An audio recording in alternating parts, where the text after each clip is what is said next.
Добър ден на всички, Милен Танев футбол отново сме тук. Сега по край лятото имам изключително много работа. Моля, последвайте канала, защото ще се опитам да държа видеята във вторник и в петък, но е малко трудно да го правя това нещо. Така че може да излизат видеа по всяко време. Сега от тук нататък се концентрирам върху световното първенство. Ще има епизоди изцяло само за световното първенство до финала. Не започнах по-рано със световното, защото исках да изчакам брой мачове, да прегледам, да си направя анализи, да си направя неща, в които да си изкарам моите си изводи за мен. И сега с първи епизод за световното ще направим изводите. Но преди да започнем с световното, последвайте канала, харесайте канала, споделете канала, нека стигне до повече хора. Благодаря за подкрепата. Има бутон Thanks вече свободен, може да се натиска, който реши да подкрепи, нека подкрепя. Избора е ваш. Преди световното, до вчера до мен стигнаха новини, изпратени от доста приятели за трагедия на магистрала Тракия. Прегледах много лоша трагедия, неща, които по принцип не трябва да се случват. Хора да умират по какъвто и да е начин, особено в катастрофи, за секунди нещата се променят в живота, особено когато си дете. Наистина, просто нямам думи, няма какво да се каже и как да се каже.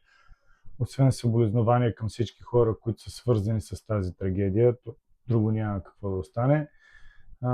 Нека не съдим хората предварително, не знаем какви са условията, какво се е случило, как се е случило. С времето това нещо ще се разбере, но трагедията си е трагедия. Само ще кажа, нека бъдем по-спокойни, по-смирени и нека си дадем сметка, че когато се качим в колата, носим отговорност. Не само за нас, за останалите хора в колата и за останалите хора по пътя като цяло. Някой път се случват трагедии, никой не е и виновен, просто се случва. Но аз съм си поставил за цел, поне аз, че когато и да карам, когато каквото и да случва, аз не пия изобщо. Не, че някой е пил в тази трагедия, просто го казвам така. Не си позволявам по никакъв начин, даже и половин бира. Просто това си е мое решение, аз съм си го решил, аз си нося отговорността върху тези действия. Но да минаваме към световното. Още веднъж съболезнования. Нищо не може да се направи. Безумно тежка трагедия, но това е положението. Живот. Някой път е изключително гаден. Почвайки със световното, в този епизод съм си изкарал изводи за самото световно. Ще говорим за самото световно. Няма да има толкова много тактически елементи отзад на дъската. Те ще влезнат в всеки следващ епизод. Още веднъж със сигурност последвайте канала, защото епизодите ще почват да излизат в различни дни. Ще се опитам следващите 2 седмици горе-долу да ги държа понеделник и петък, но става се по-трудно и по-трудно да поддържа дните, защото наистина когато дойде лятото, от 24 часов работен ден на мен ми става 26. Просто става много работа и трудно ми е да се смогна. Но канала ще се развива, все още мисля по идеи и така. Извод номер 1, който си изкарах. Бизнеса взима превес над футбола. Това е все по-очевидно.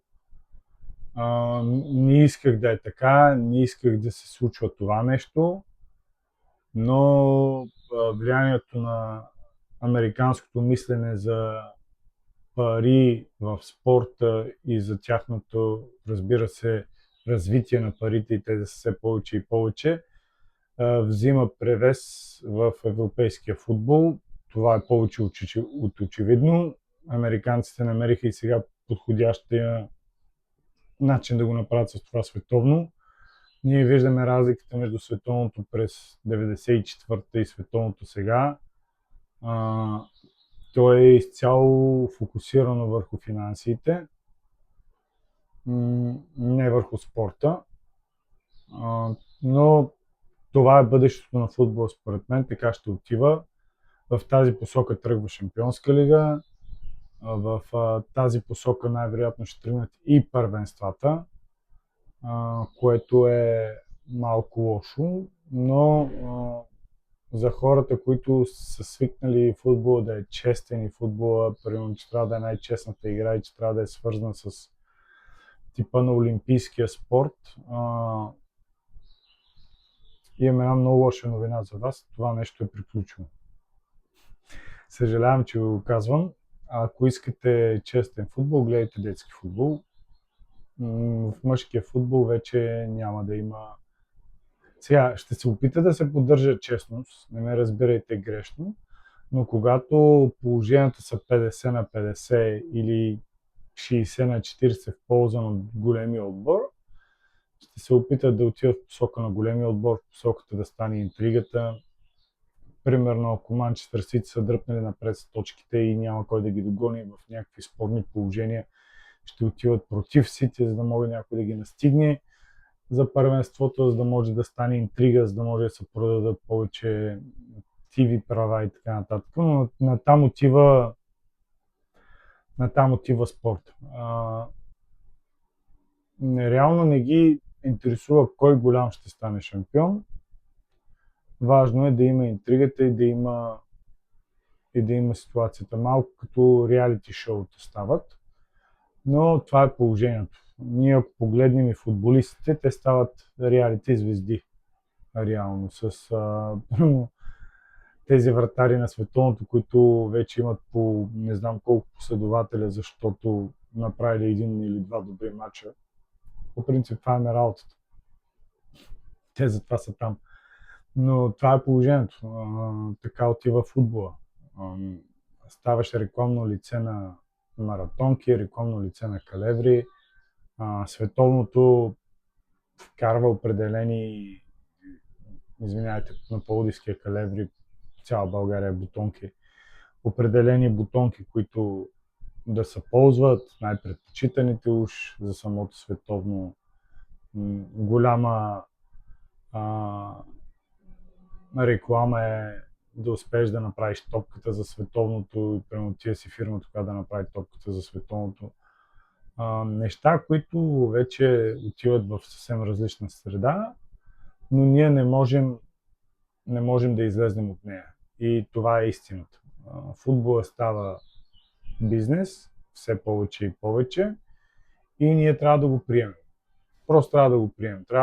Както има много фенове на Формула 1 и са приели, че Формула 1 си е бизнес и така се ръководи самия спорт, кой в края на годината ще изкара най-голям приход, футбол отива в тази посока. Много пъти, според мен, в следващите години те виж, могат да не са шампиони. Примерно шампион да е Барселона, Реал да са втори, но примерно Реал да ги бият по приходи и те са доволни от тази ситуация. Просто така ще се случва и проблема на това нещо е, че примерно ако сложим европейския футбол, Висшата лига е напред. Тя си я създава този момент, в който парите да са водещи в първенството, да се бориш за всяка позиция, защото докарваш повече приходи на клуба и всички останали лиги, освен Шампионска лига, също изостават в това отношение. А футболът драстично тръгва в тази посока, така че не знам какво ще мислят германската лига, испанската, италианската, но трябва да измислят нещо съвсем скоро. Не мога да преценя какво. Аз, ако бях Италия, примерно ще да почна да пускам търгове на стадионите, на терените, на всичко, за да може да ги вземат някакви частници тези неща и да започнат да се развиват, но не знам, те си имат собствената политика там.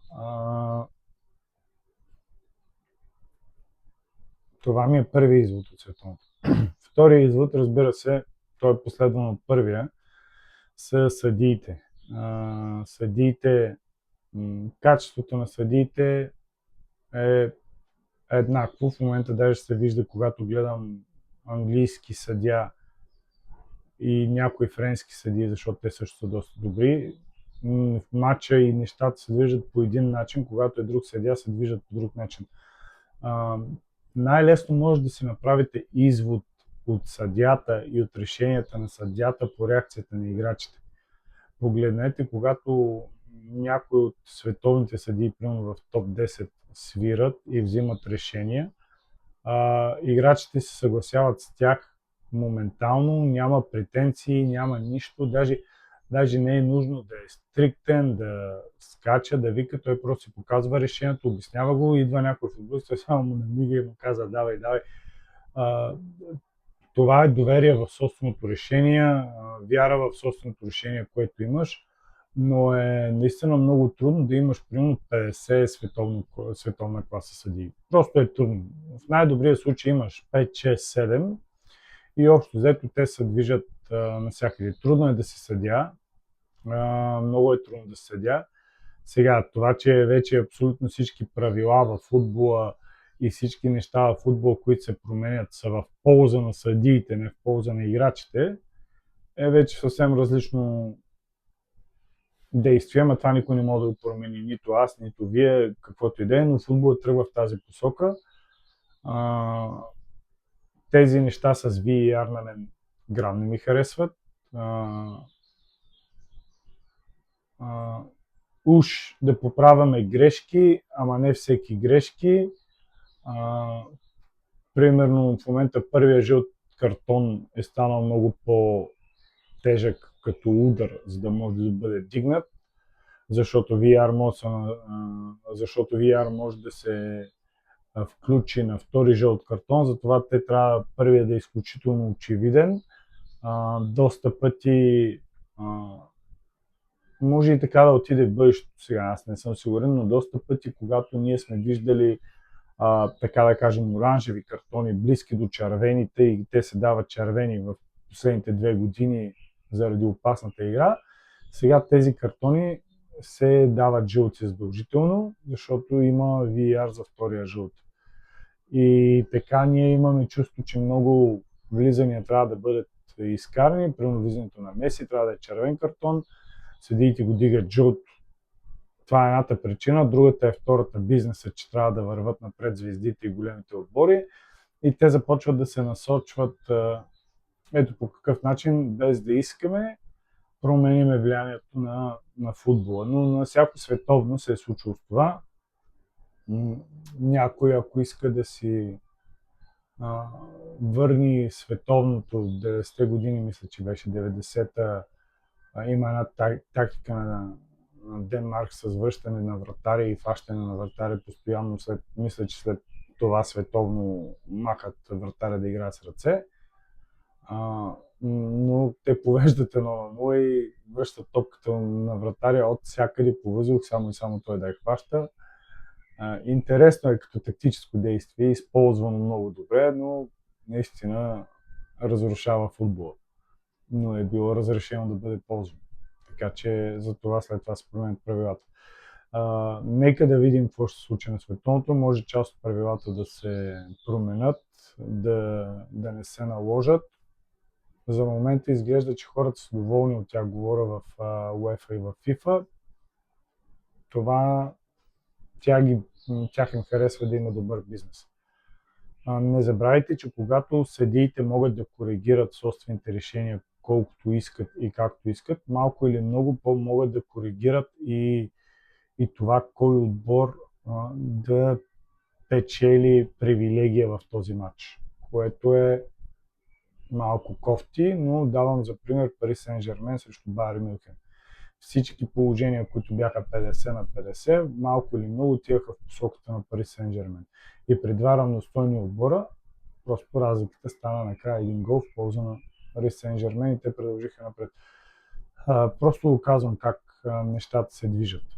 Но в тази посока тръгват и ние нищо не можем да направим, освен да се наслаждаваме и да гледаме тактическите действия.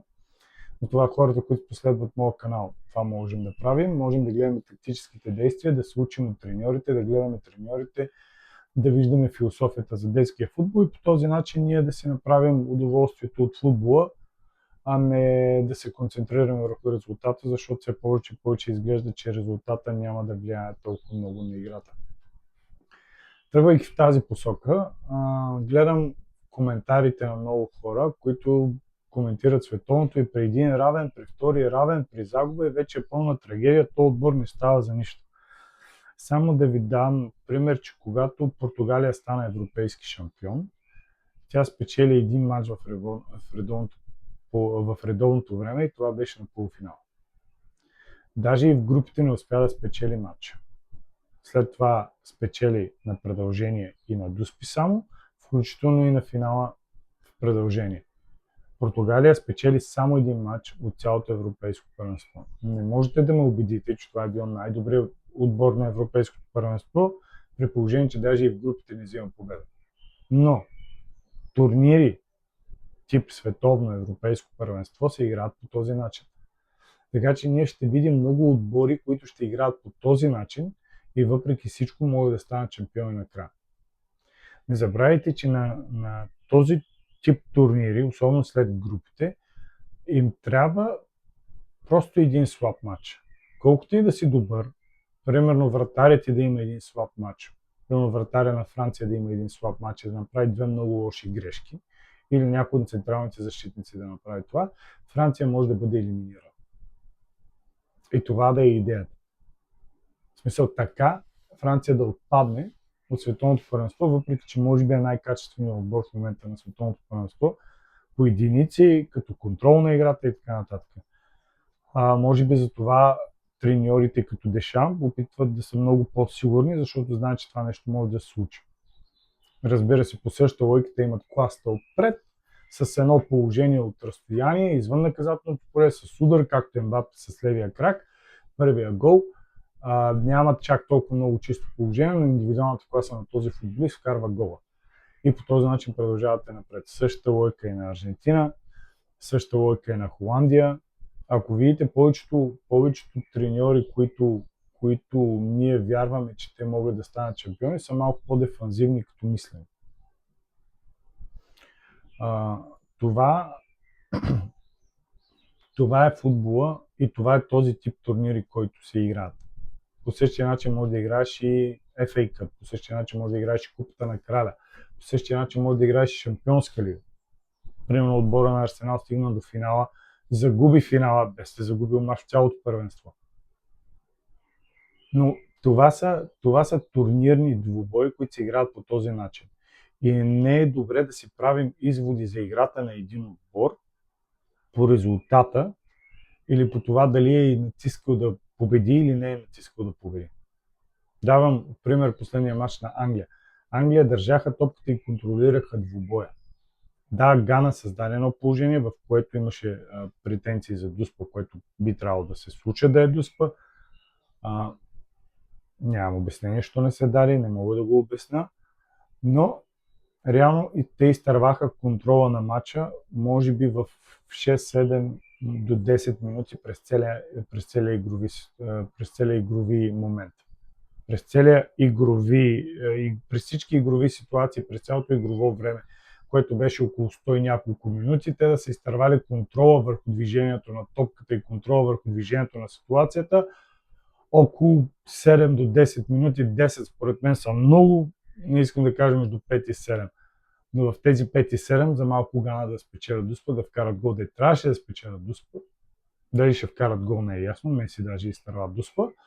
Но това е ситуацията. Затова Англия си взе равния, който го устройва и няма да се изненадам последните кръгове да си направят сметка от потоците, да видят как се движат потоците и тогава да решат дали искат да са първи и втори, дали да натискат за победа или да играят за равен, да не кажем да играят за загуба, ако искат да са трети.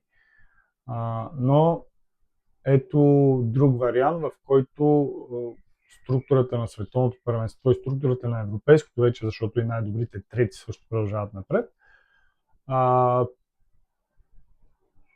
Част от третите отбори могат да избират дали да са трети или да не са трети. Тип, примерно Англия. Не знам дали е възможно да бъдат трети, но могат да избират дали да са първи и втори със сигурност. Тези всички правила всички те ги скриват с това е много добре за тези, това е много добре за онези. Рекламата работи на телевизиите, ето вижте как малките отбори скачат на големите и така нататък. Ама то истината е, че не скачат. Истината е една, в която ние виждаме изключително нисък блок, който е много труден да бъде пробит. Изчистване на топката постоянно, игране с статични положения и контратаки по някакъв начин. И то даже не е контратаки, а просто атакуване на някакъв тип зона, в която да се търси развитие, ако е възможно. И изведнъж по този начин ти да успееш да изкараш равен, победа и така нататък. С този тип футбол, примерно Артета беше заклемен на финала на Шампионска лига. Но това е начин, по който той казва, аз мога да надигра Пари Сен-Жермен. В крайна сметка не ги надигра. Нали, но това се случва. И това ще е бъдещето, може би, на турнирите, които ние ще гледаме. Извод номер 3, който аз си правя, е примерно развитието на средната класа на футбола по света. Имам предвид африканските държави, азиатските държави, част от държавите в Южна Америка. Тези, които примерно ние имаме топ 15 и примерно следващите между 15 и 30 място в света или между 15 и 40, както искате да ги служете, да кажем тази средна класа отбори, тип скандинавските държави, африканските държави, част от южноамериканските, защото Аржентина и Бразилия са на вау, Уругвай са някой път много близко до върха, някой път малко по-надолу, но нали, те са там поради качеството на футболисти, които имат през всичките години. Но средната класа световен футбол, вкарвам вече и Америка там, вкарвам там и Америка, вкарвам там и Канада. Въпреки че канадците изгубиха от Швейцария, но няма значение, те играха добре, играха стабилно.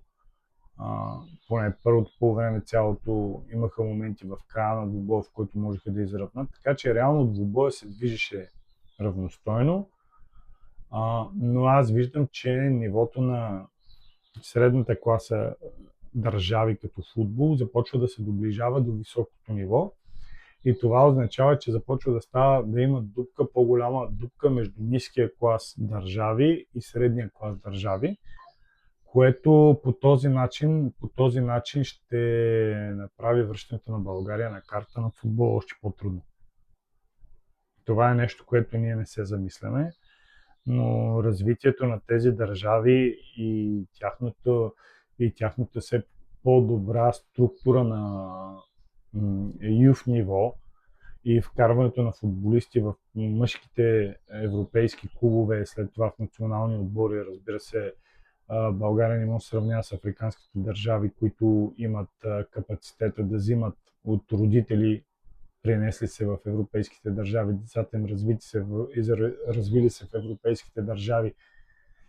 След това преценили, че искат да играят за родината на майка си или баща си, което е нещо нормално.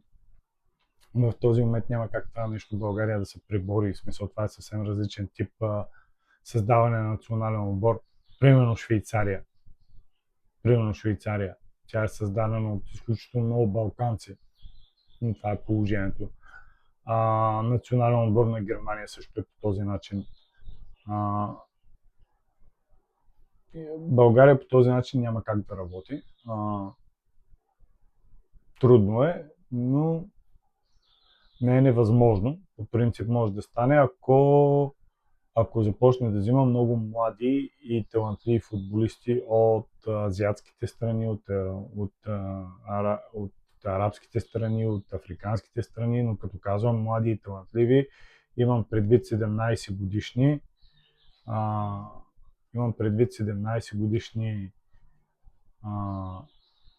момчета, 18 годишни момчета, които да изкарат хикс време в България, след това може би да решат да вземат паспорт и така нататък. И ние по този начин да подсилим националния си отбор. Знам, много хора сега ще скочат, но ако България е на световно първенство по футбол и стигне до добри нива на футбола, аз съм сигурен, че много хора ще се радват и ще прегръщат тези футболисти. То важно е един човек как се чувства. Може да се чувстваш много българин или французин, без да си българин или французин, но това е новия свят. Ние трябва да го приемем. Тръгвайки в тази посока, наистина развитието на средния клас националния отбор е много голямо. Много голямо. Тактически са на много високо ниво, физически са на много високо ниво. Да не говорим, нали, че Япония направи така, че България, играйки с Япония, ние да си мислим, че имаме някакъв шанс. Видяхме какво се случи между Япония и България като резултати, като двубой. Няма нужда да си го припомняме, който иска да си върне, си го припомни. Но това е други извод от световното, че средното ниво на национални клубове и национални гарнитури, защото те и юф-моджулите, и младите футболисти, които са като структура също е много силна.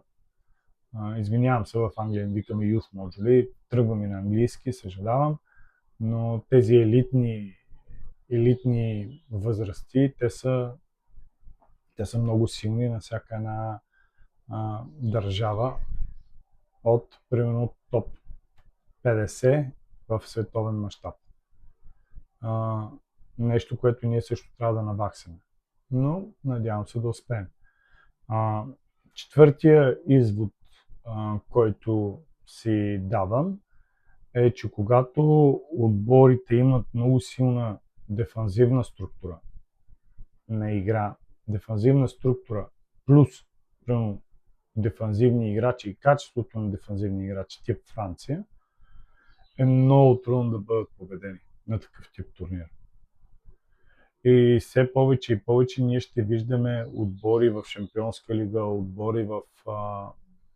отбори, които искат да се развиват с много добра дефанзивна структура. Не казвам да играят дефанзивен футбол, казвам да имат много добра дефанзивна структура. Давам пример с Реал Мадрид, първите 3 трансфера на Мауриньо са дефанзивни. Той иска да си направи дефанзивната структура, за да може да играе офанзивен футбол. И това е нещо, което е най-важно в момента, което виждам аз, за да можеш да спреш, примерно, индивидуалната класа на световните отбори. Защото индивидуалната класа в световните отбори, в топ 10 на световното или на клубно ниво, защото те се събират от всякъде, на топ 30, индивидуалната класа в атака става безумно силна. Безумно силна и затова ние приемаме футболисти като Гьокереш за недостатъчно качествен, футболист като Езе за недостатъчно качествен, футболист като Куния, примерно, недостатъчно качествен, футболист като имаме въпроси за Рашфорд, дали е достатъчно качествен, имаме въпроси за примерно от Барселона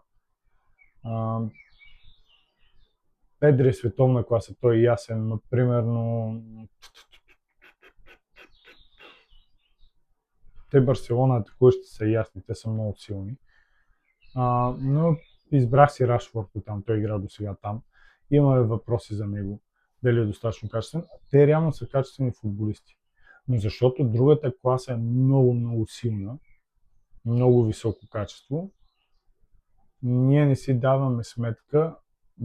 даваме сметка за това, че ти като си малко по-класен от тези, които са на топ ниво, колко добър си реално. И това е нещо, което може да бъде спряно с дефанзивната структура. И когато имаш добра дефанзивна структура, ти имаш отговор на тази добра и невероятно офанзивна класа, която има в почти всеки един отбор. И аз си мисля, че все повече и повече ще се набляга на дефанзивната структура. Не казвам да се играе дефанзивен футбол, не разбирате, но да имаш дефанзивна структура, която да може да отговаря на индивидуалната класа. Например, ти може да си високо по терена, но пак да можеш да се защитаваш изключително добре.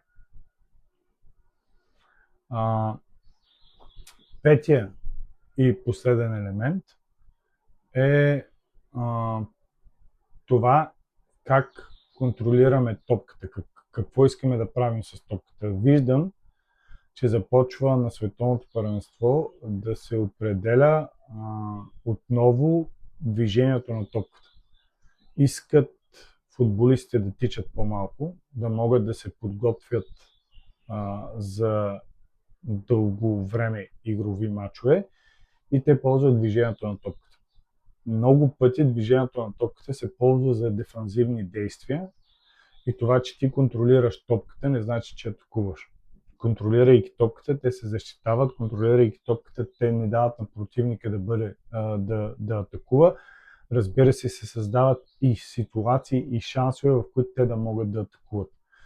Две в едно реално. Ти не позволяваш на противника да те напада, ти контролираш ситуацията на терена и разбира се, можеш да създадеш перспективи да вкараш гол.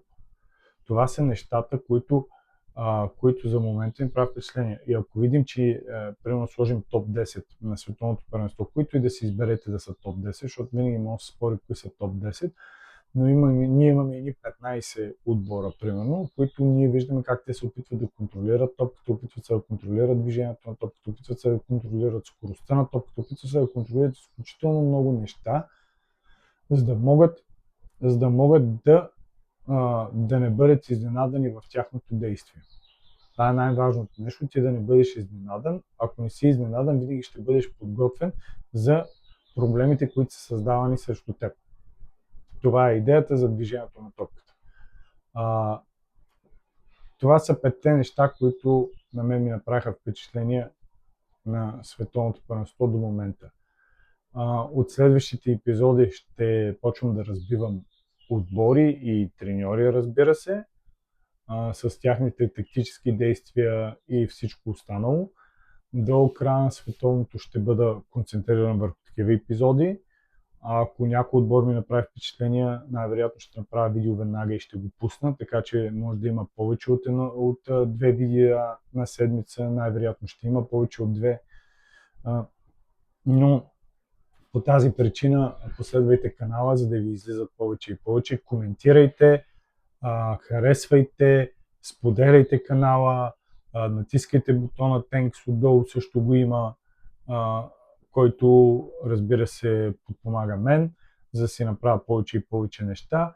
Така че пожелавам ви един хубав, прекрасен ден, наслаждавайте се на световното първенство и не забравяйте, не е задължително за победиш, за да станеш шампион. Така че да не се изненадаме някой отбор да спечели примерно с 2 победи до края на световното.